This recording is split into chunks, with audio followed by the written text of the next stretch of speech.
L'heure du reportage de la rédaction et ce matin, coup de projecteur sur ce qui se passe autour de la prison de Fleury-Mérogis dans l'Essonne. C'est vraiment un reportage RMC où on a été se plonger. Vous le savez, Fleury-Mérogis, c'est la plus grande prison d'Europe et c'est surtout une galère pour des proches des détenus parce que depuis la rentrée, l'arrêt du bus, le bus qui emmène habituellement les mères, les femmes, les proches des détenus à la prison, eh bien l'arrêt du bus a fermé. Selon la compagnie, cet arrêt présentait un détour pour le bus et ne bénéficiait qu'à 190 personnes. Ces familles doivent donc marcher beaucoup plus longtemps pour réussir à aller rendre visite à leurs proches. Les explications de Valentine Rowe qui a rencontré ces familles, c'est le reportage de la rédaction.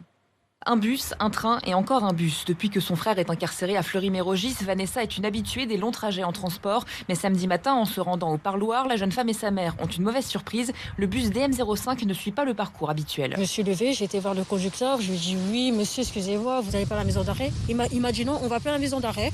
Donc vous allez descendre à cet arrêt, vous marchez à pied pour 5 minutes.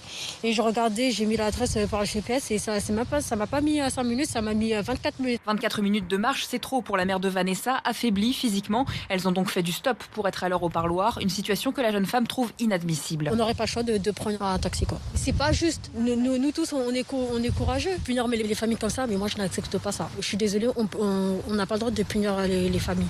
Ça se fait pas. Après le parloir, il faut encore faire le trajet en sens inverse. Kimberly est venue rendre visite à son compagnon et elle doit maintenant aller travailler. L'application, voilà. Donc là, 1h39 et je vais arriver en retard au travail. Emmitouflée dans son blouson pour affronter le vent, Kimberly entame donc une longue marche jusqu'à l'arrêt de bus qui se trouve au bout d'une départementale. Non, c'est toujours pas mon arrêt de bus. Moi, je dois encore marcher tout au fond là-bas. Et déjà, c'est mal desservi. Et en plus de ça, il n'y a pas beaucoup de fréquences. Et en plus, ils suppriment des stations. Du coup, soit je vais éviter de venir le matin. Donc voilà, je pourrais pas. Ou soit je vais partir plus tôt du parloir. Plus de 3 heures de trajet aller-retour, un long périple pour ne voir son compagnon qu'un court moment. Je me suis réveillée, moi, à 5h50, j'ai pris le train à Melun à 6h40. Et en plus de voir le temps de trajet qu'on fait, pour au final avoir que 45 minutes de parloir, voilà, ça passe énormément vite, ça passe très vite, même 45 minutes.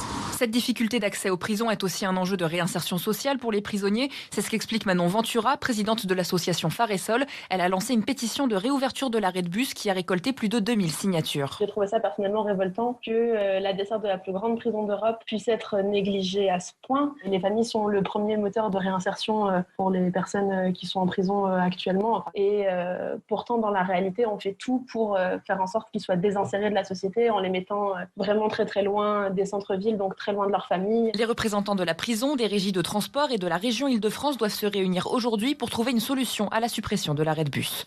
Solution qui sera donc peut-être